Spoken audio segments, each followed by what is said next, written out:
meskipun orang tersebut sudah meninggal, dia ruhnya masih atau jiwanya masih tetap terhubung dengan orang dan atau keluarga yang masih ada di dunia. Seperti yang tadi saya berikan contoh, ada perayaan Obong di Jepang, dan di mana leluhur dianggap akan kembali setiap tahun ke rumah keluarganya, dan keluarganya pun menyambut kedatangan mereka dengan menyediakan kendaraan berupa timun dan terong. Selanjutnya juga sebelumnya keluarga akan membuat api, yaitu yang disebut dengan mukaebi, api untuk menyambut leluhur ketika datang. Kemudian di hari kepulangan, selain leluhur itu dianggap nanti menaiki kendaraan terong ya atau soryu, dia diantarkan juga supaya tidak tersesat, keluarga menyalakan lentera atau api, lentera yang untuk menerangi jalan leluhur kembali ke surga, dan ini disebut dengan okuribi, yaitu api yang untuk mengantarkan jenazah, gitu, bukan jenazah, maaf, arwah. Kemudian yang kedua, tuntutan ya atau pembaruan dalam penelitian saya ini, saya merasa jelas ini yang baru, penelitian yang terbaru, karena penelitian tentang iklan yang meneliti tentang iklan untuk pemakaman, layanan upacara pemakaman itu belum ada. Yang memang sudah banyak orang-orang mengadakan penelitian tentang kososiki atau upacara pemakaman, tapi dilihat dari sisi bisnis, dari sisi bisnisnya saja, Prof. Begitu. Terima kasih. Saya kira sudah cukup dan bagus. Terima kasih, Prof. Ketua Sidang. Ya, terima kasih, Prof. Ya, atas pertanyaannya. Ya, baik. Selanjutnya saya persilakan ke penguji berikutnya. Saya persilakan Bapak Profesor Dr. Andus Burhanuddin Arapa, MU, PhD. Dipersilakan, Prof.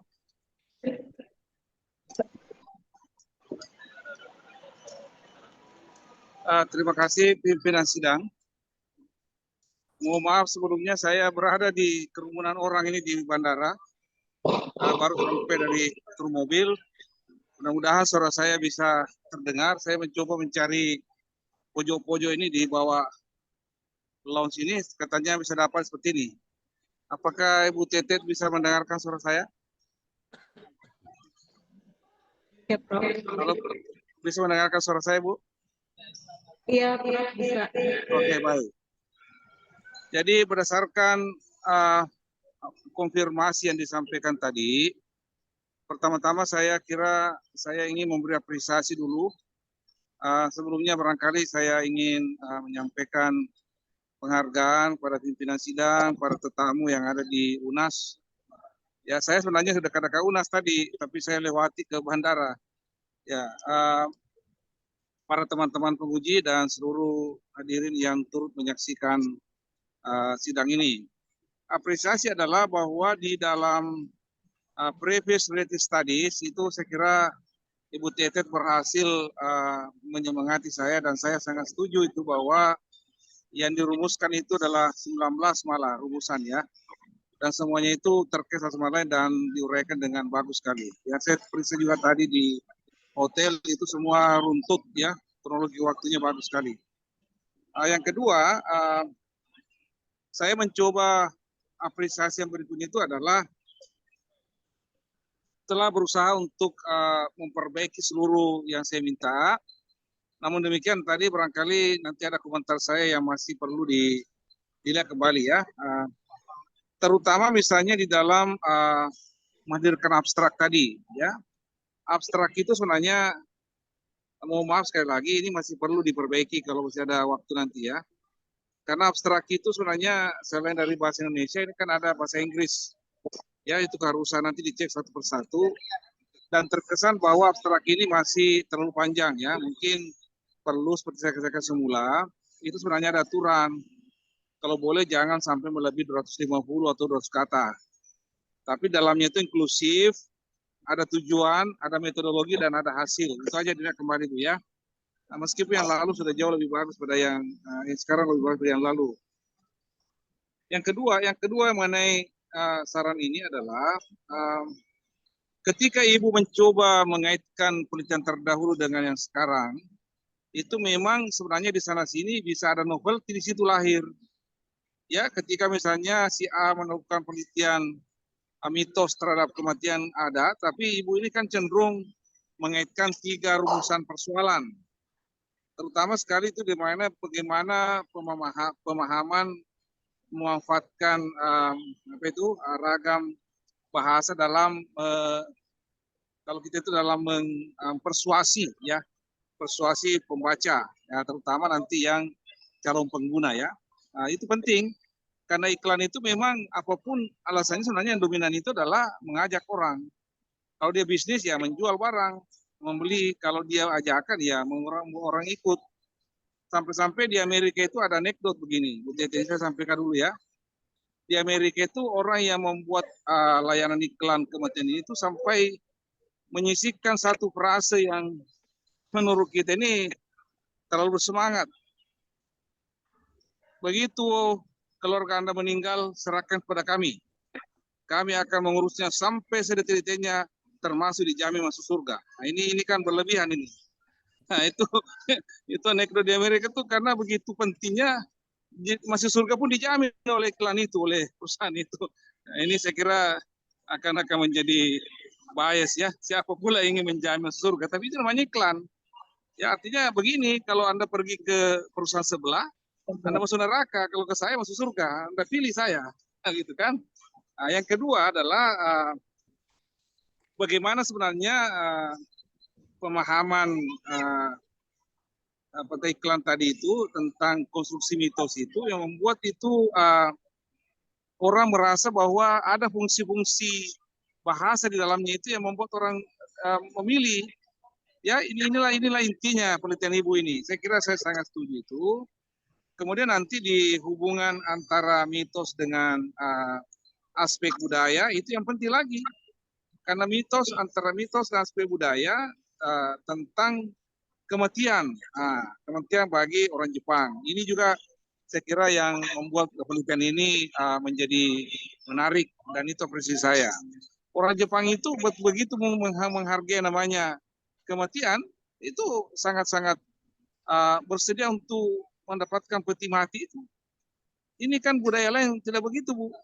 Kalau saya diminta budaya peti mati, saya tidak mau. Saya masih mau hidup. Orang Jepang itu rela pergi berusaha mengukur dirinya baring-baring di situ sudah mati, luar biasa itu kan.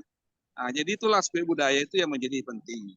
Nah, cuman ini saran saya, ketika Ibu membahas itu 3 rumusan masalah ini, itu seharusnya di bagian kesimpulan Bu Tetet, itu dirangkai juga.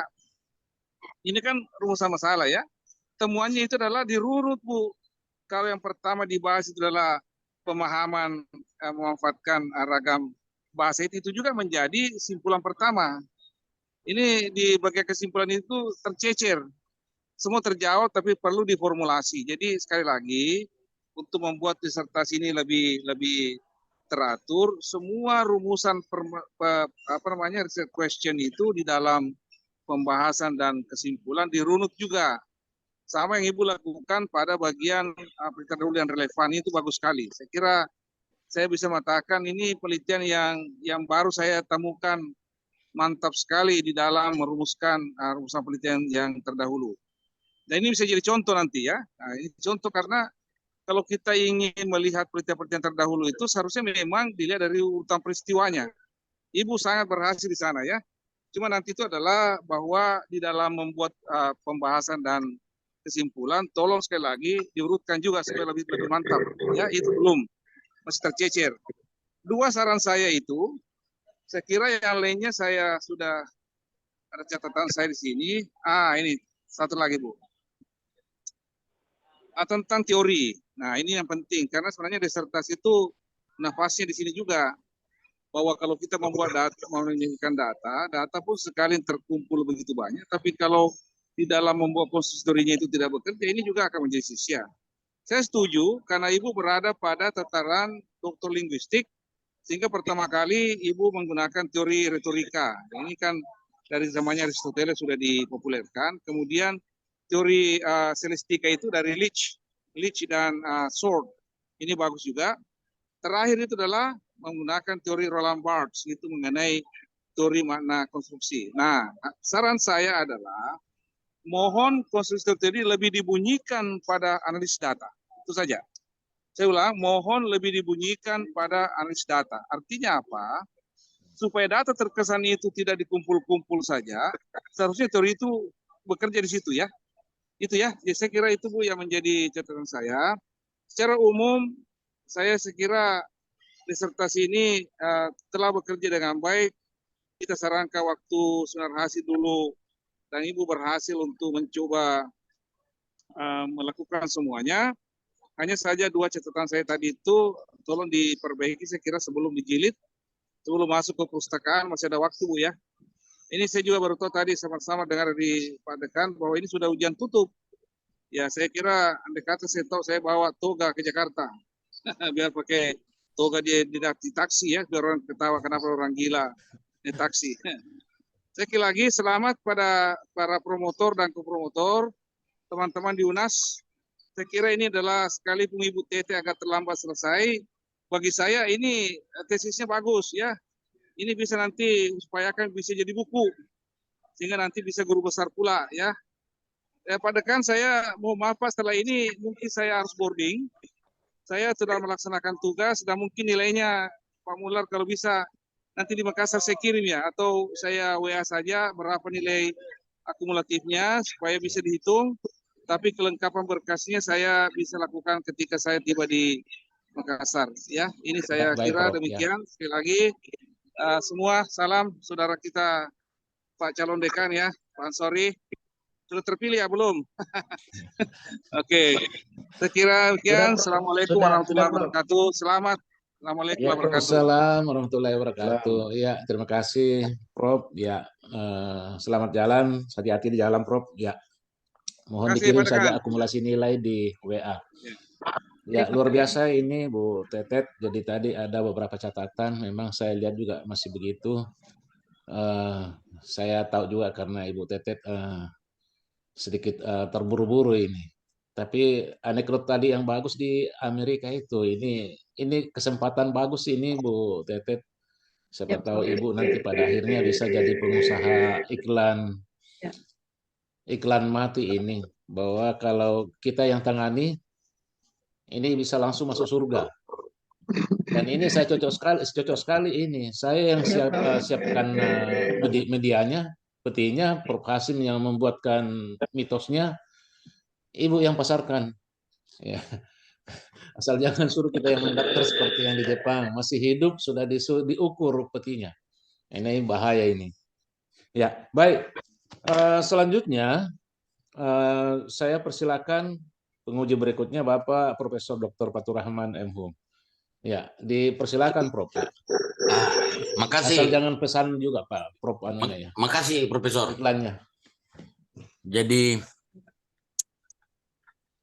pertama-tama saya ingin menyampaikan apresiasi yang baik kepada kandidat, karena saya melihat betul bagaimana saran usul pertanyaan pada ujian lalu dan bagaimana perubahannya misalnya dengan sekarang. Alhamdulillah terlihat, dan itu juga terbukti dengan komentar-komentar penguji sebelum saya. Tidak banyak yang saya ingin tanyakan, hanya beberapa klarifikasi. Yang pertama, kalau saya tidak salah dalam ingatan saya, judul penelitian ini sedikit berubah. Sekarang saya ingin mendengarkan pengakuan langsung dari Saudara Tetet Sulastri. Apakah benar ada perubahan dengan judul sebelumnya? Mohon maaf, kurang jelas Prof. apakah ada perubahan judul ketika seminar hasil dengan yang ada Oh iya, sekarang? ada Prof. Ada. Awalnya Jangan dulu, saya mau sistem jadi ada.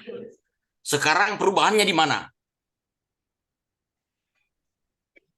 perubahannya pada kata kematian itu sebelumnya konsep kematian, tetapi diubah menjadi konsep pemakaman. Pemakaman. Karena- Jadi dari konsep kematian menjadi konsep pemakaman.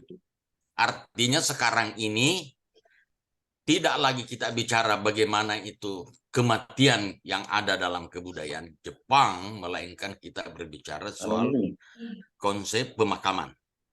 Sekarang jelaskan ke kita semua, ke kami semua, ke orang-orang yang mendengar bahwa mengapa kemudian berubah dan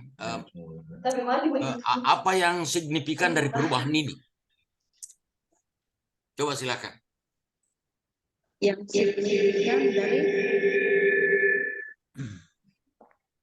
mohon maaf, Iya, mungkin ada di antara kita yang menggunakan dua Zoom. Kalau bisa satu saja. Di Pak Mular satu saja, kemudian di Unas sana satu saja. Karena kalau dua pasti mendengung. Oke. apa yang signifikan? Mohon maaf, Prof. Di hostnya mati.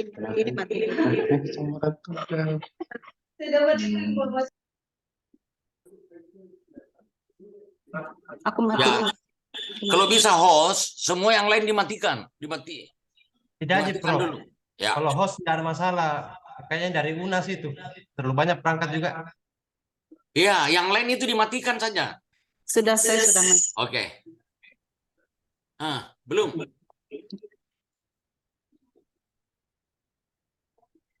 Ya, yang Tidak usah dibuat pakai normal mic saja. keluar. Tidak Ya. usah pakai mic keluar. Langsung di laptop. Ya, langsung saja.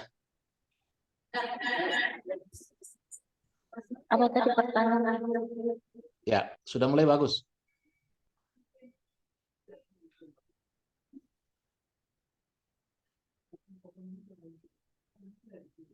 Oh, kenapa pindah ke pemakaman begitu, Prof?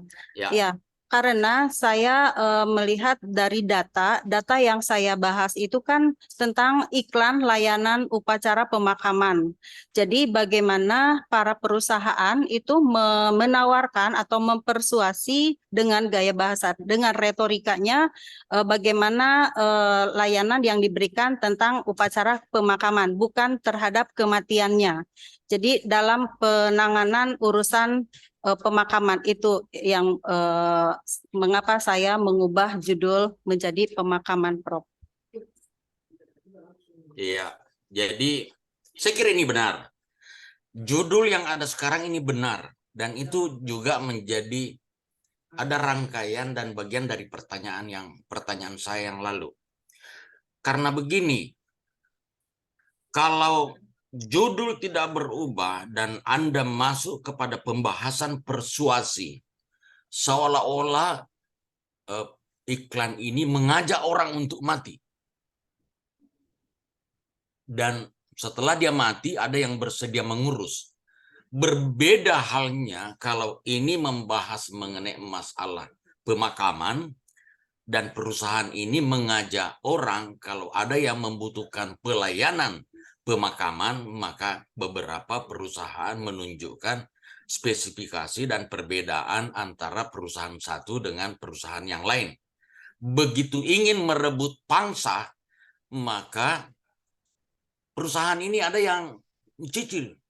Jadi bayangkan, bisa orang meninggal menggunakan jasa ini lalu bisa dibayar lunas 20 tahun kemudian. Jadi mengapa seperti itu? Karena si calon mati ini, maaf kalau saya menggunakan istilah itu, memang dia sudah menyimpang ada simpanan pada satu asuransi dan nanti asuransinya itu yang membahas secara bertahap. Dengan perubahan judul ini, Saya kira topik yang ada sekarang ini sudah dapat diterima dengan baik. Yang kedua,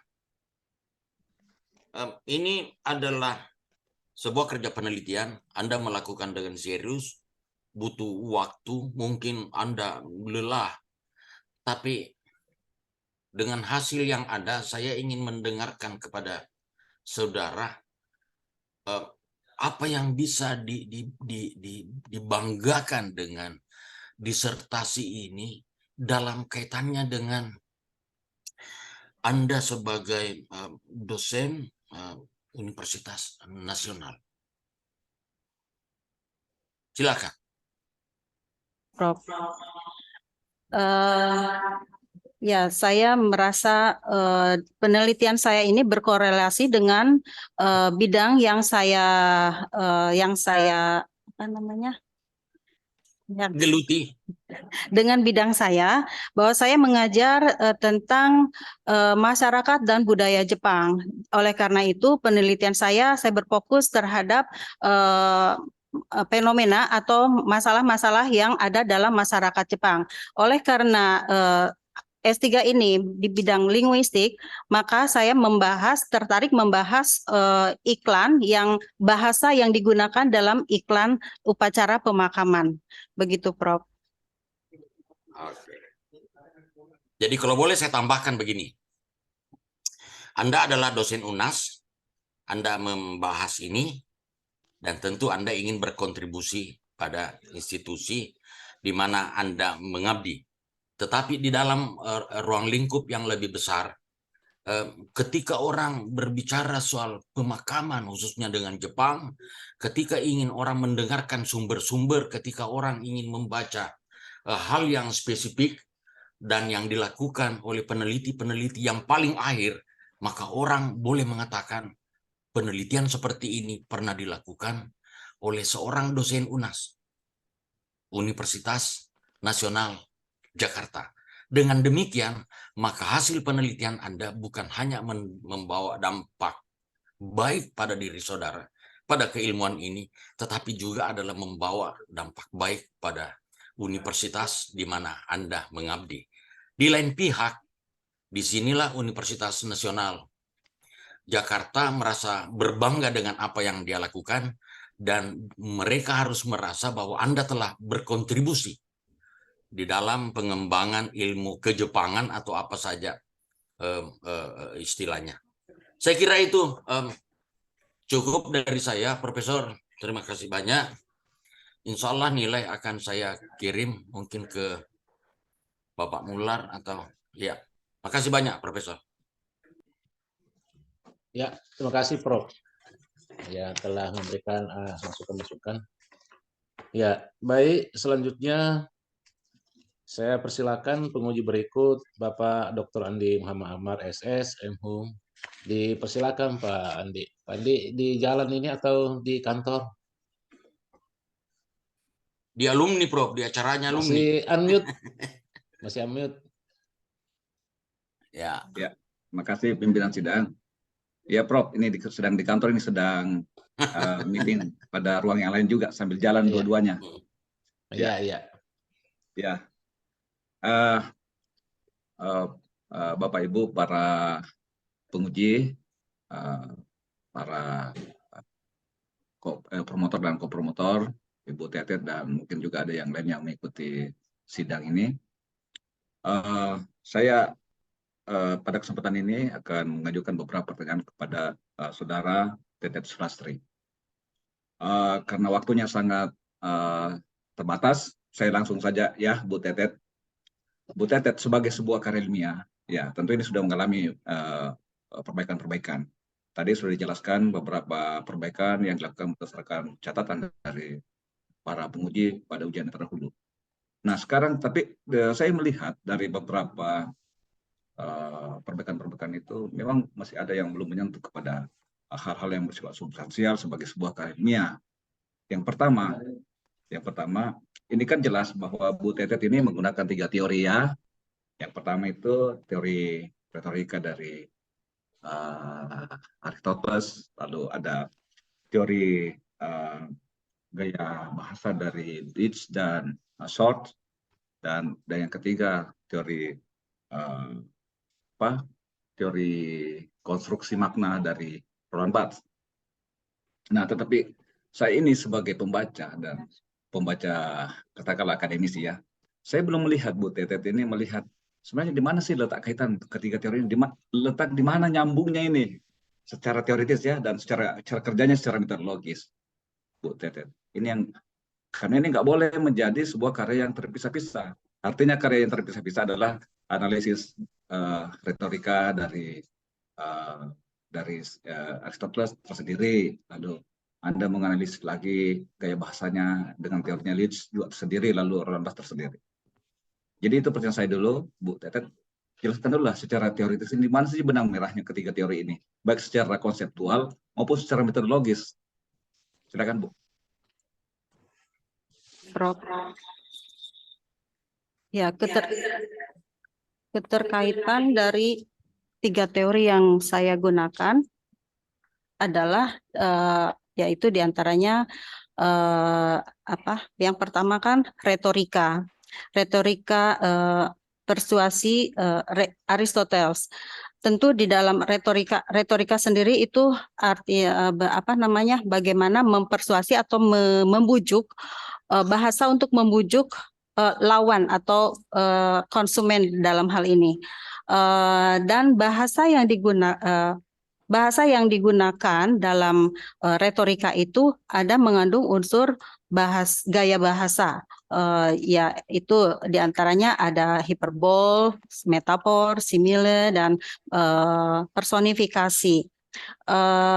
Dan yang dari teori retorika Aristoteles itu ada terdiri dari ethos, logos, dan pathos, di mana ethos itu menyampaikan bahwa kredibilitas dari perusahaan, bagaimana perusahaan menginformasikan atau menunjukkan kepada pembaca bahwa saya sangat kredibel untuk dipilih begitu, dan itu didukung dengan bukti-bukti melalui logos.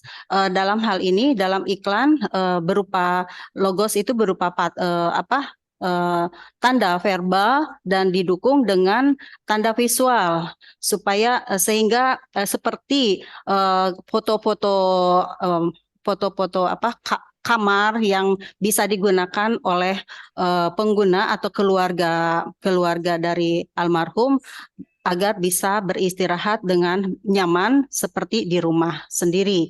Dan hal itu dari logos itu dengan gaya bahasa yang hiperbol atau metafor sehingga mampu menekan emosi pembaca iklan sehingga dia menjatuhkan pilihan ke perusahaan tersebut. Dan hal tersebut dari kedua tanda yang saya ambil adalah dari gaya bahasa dan ragam bahasa, dan ragam bahasa di sini sangat jelas ditunjukkan bahwa siapa yang berposisi, maksudnya ada orang luar dan orang dalam, atau pemakaian bahasa hormat yang sangat sangat khas dalam bahasa Jepang. Ini membangun mitos kepada pembaca, ya, membangun mitos yang dikonstruksi oleh perusahaan bahwa saya menawarkan seperti ini, begitu, Prof. Oh begitu ya. Sebenarnya intinya titik temunya aja, Bu Tetet, di mana sih sebenarnya ini? Karena saya melihat dalam analisis ini seperti jalan sendiri-sendiri teorinya, ya. Menurutnya saya menyarankan sih sebenarnya gimana bisa supaya ini analisisnya menjadi satu kesatuan loh, begitu, ya. Tetapi begini loh, Bu Tetet, ini di halaman 179 itu ada analisis yang menggunakan data kuantitatif. Ini letaknya di mana? Halaman 179. 179. Katakan di situ ada presentasi data kuantitatif hasil wawancara, Bu, ya. Iya. Nah, ini analisisnya. Iya. Teorinya apa loh, Bu? Metode dan teorinya nggak ada ya. seperti apa, dan apakah ini juga terintegrasi dari penelitian ini? Ini Halaman 179.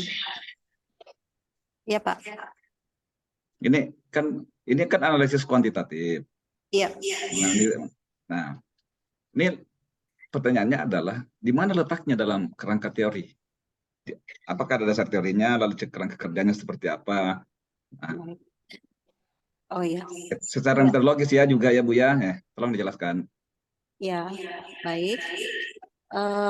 Ini kuesioner yang saya buat adalah hanya untuk mendukung dan membuktikan bahwa keberadaan iklan itu, pamflet terutama itu sangat dibutuhkan, masih dibutuhkan oleh masyarakat Jepang. Begitu, Ya, Pak. benar Bu, tapi apa signifikansinya ini untuk mendukung mendukung asumsi-asumsi yang Ibu bangun? Apa sih signifikansinya ini? Ini data-data itu. Ya. Dan lagi pula Bu ya, kalau saya melihat terus terang aja, saya tidak melihat ada signifikansi dari itu. Dan yang kedua, secara metodologis, memang ini agak meragukan Bu, karena kalau Ibu Tetet melakukan satu penelitian tersendiri ini, berarti harus menggunakan metode-metode misalnya apa sih dasarnya memilih responden. Dan yang lebih penting itu adalah instrumennya. Kalau saya melihat instrumennya itu tidak memenuhi syarat untuk dikatakan sebagai sebuah kuesioner. Karena kuesioner itu jangan prejudice ya. Dan yang kedua tidak membangun asumsi, mempengaruhi pilihan orang.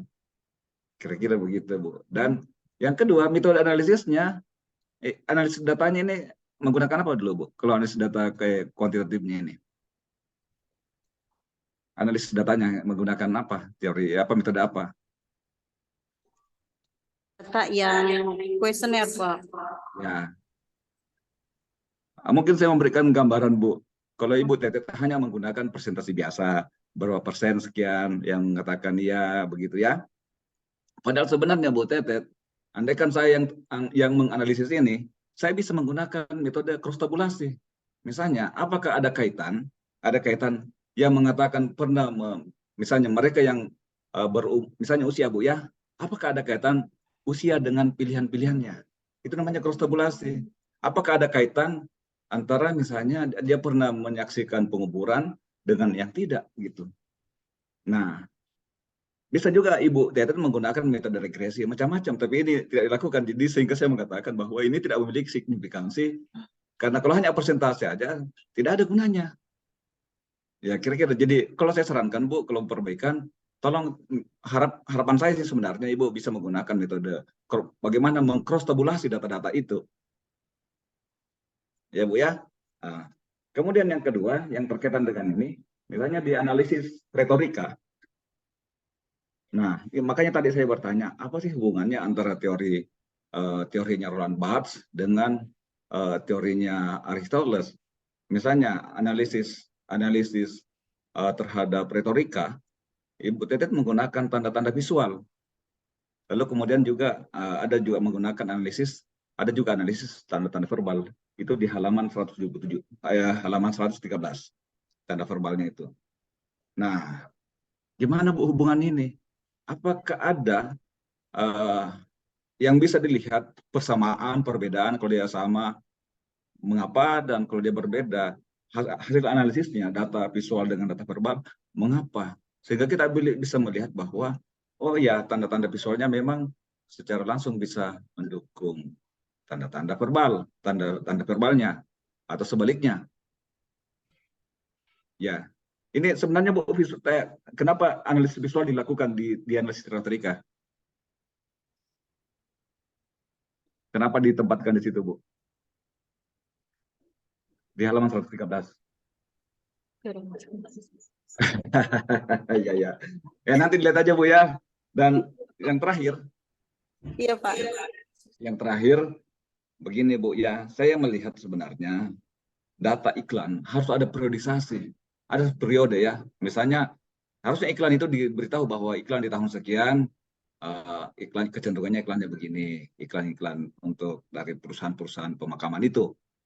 Dan kita percaya bahwa di Indonesia juga begitu. Iklan-iklan itu berubah dari satu periode ke periode lain. Dari periode berikutnya. Ada satu momen yang memungkinkan perubahan itu.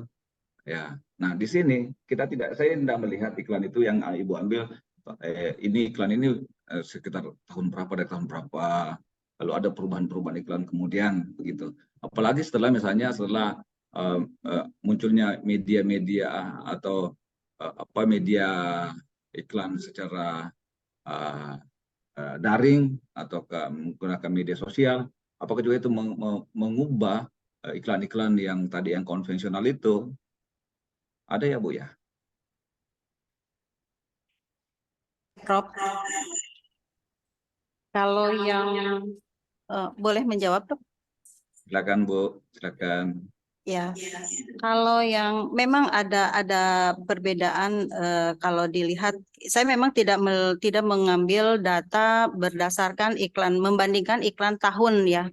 Jadi yang saya ambil adalah data iklan yang pada tahun 2020 ketika COVID begitu dan 2021 iklan yang pamflet.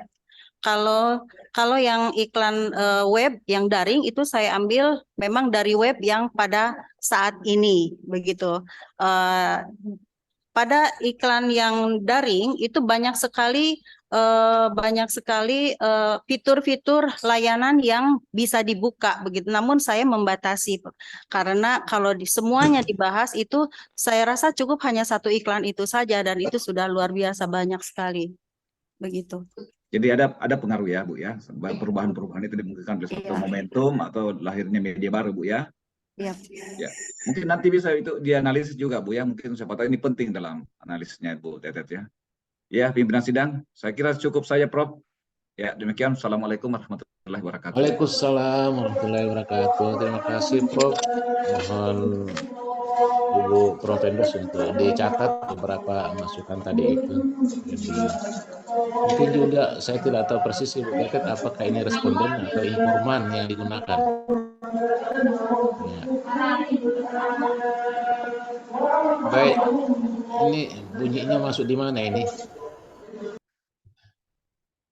Oh, ini provokasi rupanya di rumah ini. Ya. Nah, selanjutnya saya persilakan Bapak Dr. M. Amir, PM Hum. Pak Dr. Amir, silakan untuk memberikan masukan-masukan. Baik, Assalamualaikum warahmatullahi wabarakatuh.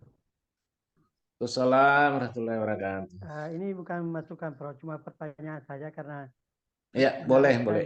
Ya. Di halaman 61 ada gambar teror dengan timun, ya. Ada timun itu sebagai kuda. Nah, saya mau mendengar ceritanya kenapa mesti seperti itu.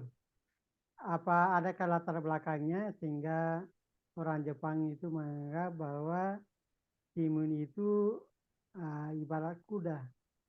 Silakan, Bu, ceritanya saja.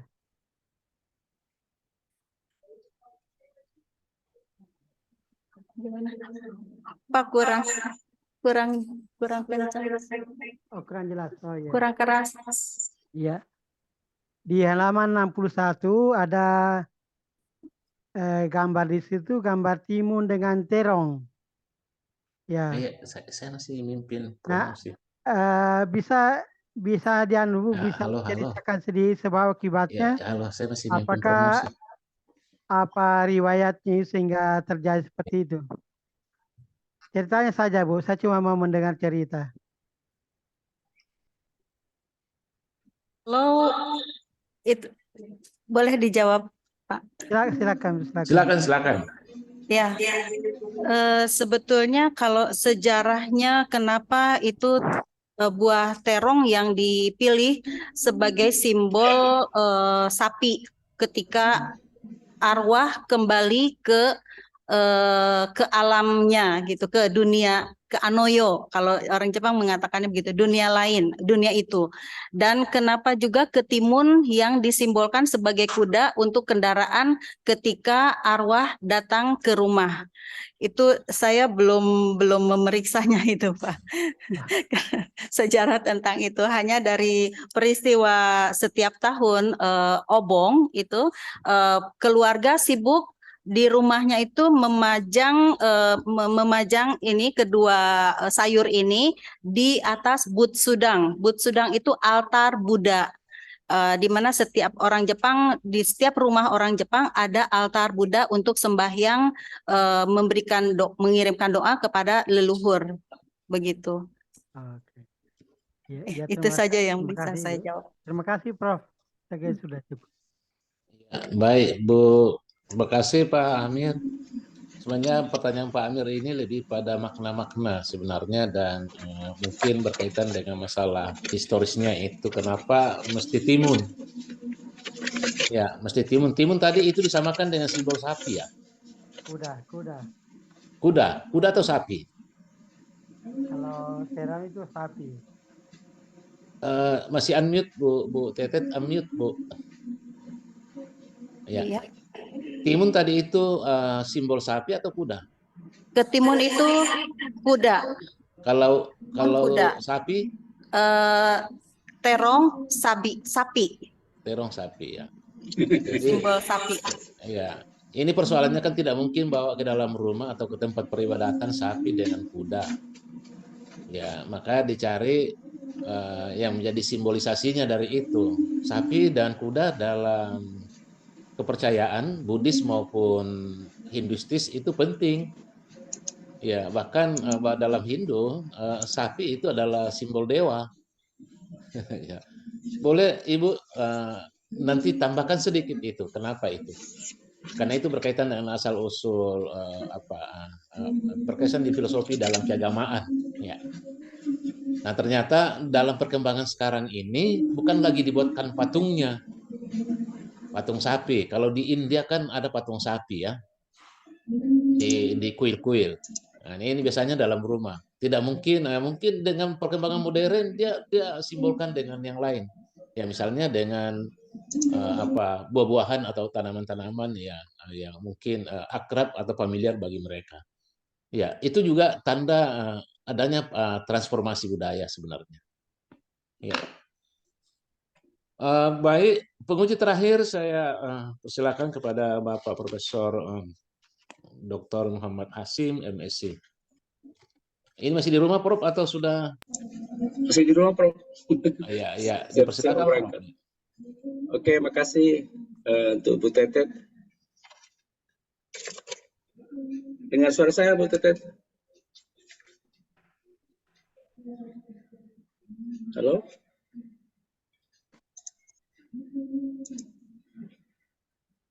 Ya, Prof. Oh ya, oke. Makasih.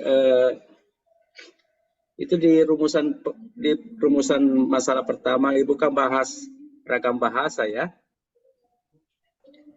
Mitos itu kan bahasa. Ya. Ada bahasa pertama, ada bahasa kedua.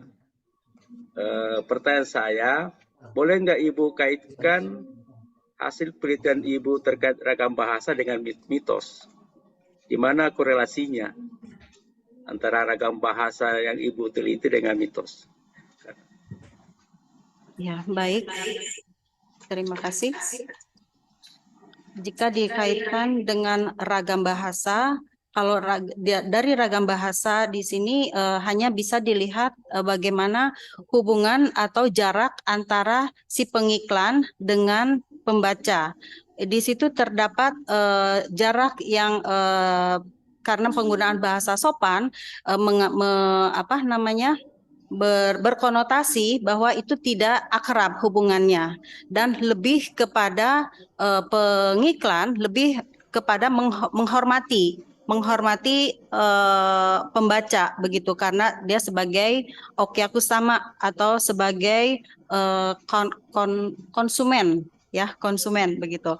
Jadi dan sebagai pelayan itu dia berusaha untuk merendahkan dirinya dengan menggunakan bahasa yang disebut dengan kenjogo gitu. Jadi mitos kalau dari aspek ragam bahasa, mitos yang dibangun di sini adalah adanya jarak Prof dari antara si perusahaan pengiklan dengan pembaca, bahwa perusahaan pengiklan siap menjadi pelayan begitu. Mungkin itu Prof. Oh ya, makasih Bu. Ini nggak ada 2 perusahaan Bu ya, Ibu teliti? Prof. Dua perusahaan ya, 2 perusahaan pemakaman yang Ibu teliti sebagai responden. 4. Oh, 4 ya. 4 Prof. Saya minta 1 contoh mitos yang dikonstruksi oleh satu perusahaan. Bagaimana cara dia mengkonstruksi mitos itu? Baik, saya akan contoh mitos dari perusahaan Sun Life. Perusahaan Sun Life pada halaman sebentar, Bro. Sun Life.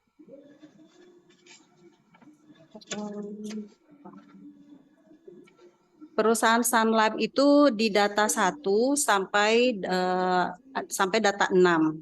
Ya, perusahaan Sun Life di sini dia beretorika dengan etos, logos, dan patosnya bahwa perusahaan Sun Life adalah perusahaan yang memiliki layanan yang sangat istimewa, dan terbukti dengan dia mendapatkan penghargaan bahwa perusahaan tersebut memecahkan rekor 98% kepuasan pelanggan. Begitu, di sini ada di halaman 112 dengan logo pita bulat dan ada pitanya, dan dikelilingi dengan lingkaran tersebut dikelilingi dengan warna emas, yang artinya emas berkonotasi itu sangat bagus ya, sangat istimewa. Kemudian ditambah lagi dengan tanda visual yang dihadirkan di sini, foto para staf yang rapi dan keren begitu penampilannya, dengan dan itu menunjukkan bahwa tingkat pendidikan dan pengalaman dari si perusahaan, karyawan dari perusahaan. Hal ini juga mengandung makna berkonotasi bahwa itu bukan dilayani oleh pengguna, dilayani oleh orang-orang yang sangat baik begitu, dengan orang-orang yang sangat hebat. Lalu di sini juga di halaman 114 Sun Life juga menyatakan bahwa dia berlokasi di area Tokyo, di Kanazawa, dan itu menduduki peringkat pertama di Kanagawa area Tokyo katanya. Jadi dalam hal memuaskan pengguna, dan ini dia sudah beretos ya, Sun Life beretos bahwa dia memang patut diperhitungkan untuk dipilih sebagai perusahaan untuk melayani pengguna. Kemudian di sini juga ada penggunaan gaya bahasa, yaitu di halaman 117 pada tanda verbal yang berbunyi Tete Kyoiku Sareta Keikenho Funasutapu, staf yang berpendidikan dan berpengalaman tadi Prof. Dan ditambah lagi dengan tanda verbal Atatakai o Ryoride Omotenashi, keramahan pada masakan melalui masakan yang hangat. Dan masakan yang hangat ini teristimewanya dibuat atau dimasak oleh chef dari grup Sun Life. Rupanya Sun Life ini adalah perusahaan besar, perusahaan yang menggurita begitu. Maksudnya dia tidak hanya bergerak di bidang pelayanan upacara pemakaman saja, tetapi dia juga memiliki hotel, grup hotel Sun Life. Oleh karena itu ketika ada acara atau untuk layanan upacara pemakaman, masakan itu dibuat oleh chef-chef dari grup Hotel Sun Life. Ya, jadi di sini berkonotasi bahwa Sun Life itu perusahaan yang sangat hebat, ya, sangat mewah, istimewa, begitu. Dan ini sehingga mitos yang dikonstruksi oleh perusahaan Sun Life adalah jika pengguna memilih Sun Life, maka dia akan merasa bahwa dia termasuk orang yang mungkin dilihat dari status sosial, ya, karena pastinya harganya mahal, begitu. Jadi kalau menggunakan Sun Life itu keluarga yang status sosial tinggi, begitu, Prof. Oke, makasih banyak. Mungkin cukup sekian saya punya pertanyaan, Pak Ketua. Ya, terima kasih Prof atas pertanyaan-pertanyaan dan sudah dijawab dengan baik. Ya, dengan demikian bahwa semua penguji telah menyampaikan pertanyaan-pertanyaan dan masukan-masukan. Tinggal tentunya pimpinan sidang, ya, saya tinggal meringkas saja bahwa tentunya banyak sekali masukan-masukan tadi, ya, yang perlu diperbaiki untuk mencetak akhir dari disertasi ini, ya. Dan tentunya saya kira masukan-masukan tadi itu ya perlu diakomodasi oleh saudara Polong Pendus. Yang lain adalah catatan yang lain dari saya adalah bahwa untuk proses selanjutnya mengikuti wisuda, ya tentunya harus semua prosesnya selesai, termasuk dengan menyetor nantinya tentunya disertasi, ya, dan tentunya ada isian-isian yang lain yang perlu diselesaikan untuk dapat bisa mengisi secara online peserta wisuda, karena ijazah akan dibagikan pada proses wisuda. Saya berpikir mungkin wisuda periode pertama tahun 2023 ini mungkin Ibu sudah tidak bisa ikut karena itu hari Rabu kalau nggak salah. Ya, hari Rabu tanggal 8 ada wisuda di Unhas. Berarti periode berikutnya kalau nggak salah itu nanti di April. Ya, ada wisuda lagi. Baiklah, untuk sementara sidang saya skor kurang lebih 5 menit untuk memberikan kesempatan kepada penguji maupun pembimbing untuk memberikan keputusan nilai. Ya, sidang saya skorsing sementara.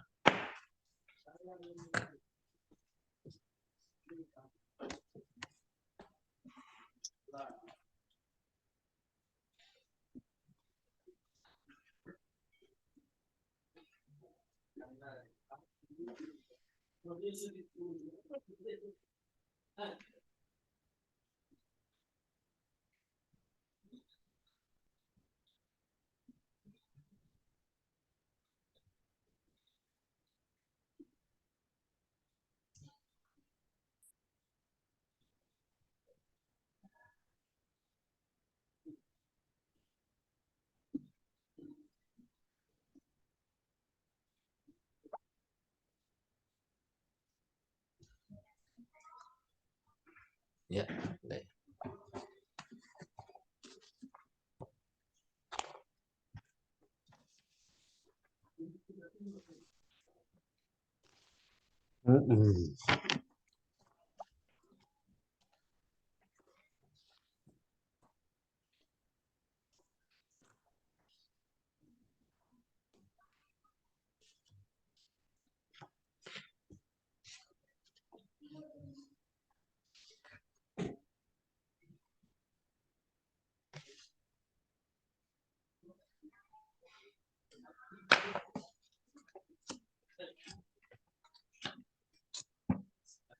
Baik, pemotor dan para penguji,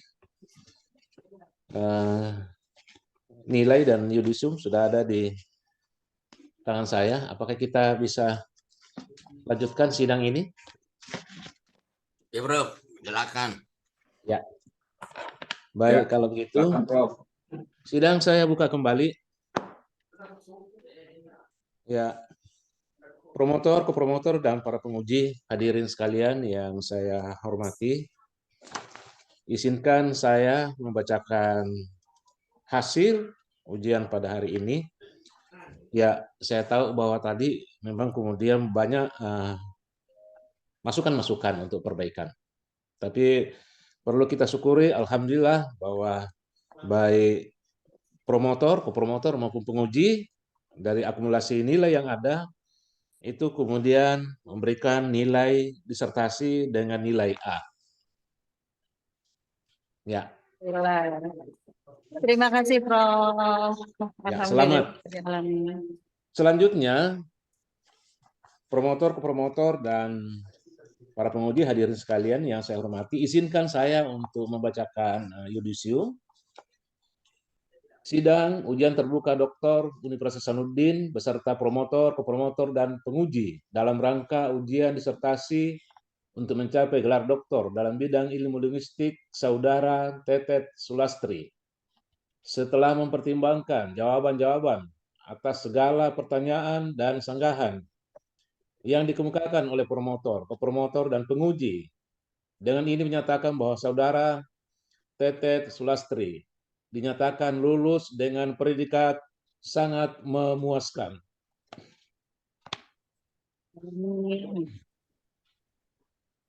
Dengan demikian, mulai hari ini, Jumat 3 Februari tahun 2023, pukul 15.30 waktu Indonesia bagian tengah, Saudara Tetet Sulastri berhak memakai gelar doktor dalam bidang ilmu linguistik. Semoga ilmu yang dimiliki dapat dimanfaatkan bagi kepentingan umat manusia, bangsa, dan negara. Makassar, 3 Februari tahun 2023, atas nama Rektor, Ketua Sidang Profesor Dr. Akinduli MA. Sekian, dan selamat kepada Saudara Dr. Tetet Sulastri. Terima kasih, Prof. Ya. Sebelum sidang ini saya tutup, izinkan saya tentunya menyampaikan sebagai pimpinan sidang, menyampaikan ucapan terima kasih kepada semua pihak, terutama dalam hal ini promotor dan kopromotor, para penguji, terkhusus kepada penguji luar. Terima kasih atas bantuannya. Sekali lagi, semoga ke depan Bapak masih berkenan membantu terus kami untuk melaksanakan ujian-ujian, memberikan bimbingan dan masukan-masukan kepada calon doktor. Dan kepada Saudara Dr. Tetet Sulastri, saya secara pribadi maupun mewakili pimpinan universitas dan fakultas mengucapkan selamat atas keberhasilan Anda pada hari ini dapat menyelesaikan studi.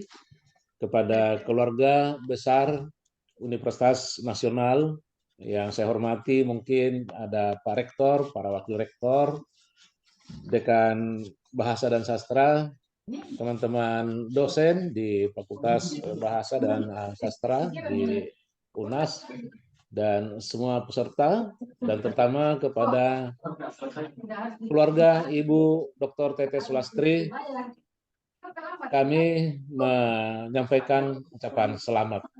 Kami mohon maaf kalau selama ini ada banyak kurang dari pelayanan kami, terutama kepada keluarga di rumah Ibu Tetet. Barangkali selama ini banyak merepotkan karena harus, kalau bimbingan harus terbang ke Makassar lagi. Saya kira pasti ini di rumah ini pasti merasa terganggu dan lain. Pak Dekan, kami kembalikan ya staf dosen yang telah dititipkan kepada kami, dan alhamdulillah pada hari ini telah menyelesaikan studi dan telah memperoleh gelar doktor dalam bidang ilmu linguistik. Terima kasih kepada semuanya, sekali lagi kepada semua staf di Fakultas Ilmu Budaya Universitas Hasanuddin yang telah menjadi bagian dari kesuksesan ini. Terima kasih. Demikianlah yang dapat kami sampaikan. Lebih dan kurangnya kami mohon maaf. Dengan ucapan alhamdulillahirrabbilalamin, sidang ujian doktor pada hari ini kami tutup dengan resmi. Terima kasih, Lebih dan Prof. kurangnya kami mohon maaf. Wabillahi taufiq wal hidayah. Wassalamualaikum warahmatullahi wabarakatuh. Waalaikumsalam. Waalaikumsalam Kasih, Prof. warahmatullahi Selamat wabarakatuh. Bu Tetet. Terima Ya, kasih, Bu Tetet, Prof. selamat ya. Ya, izin Prof. Live ya. Izin live ya, Pak. Ya.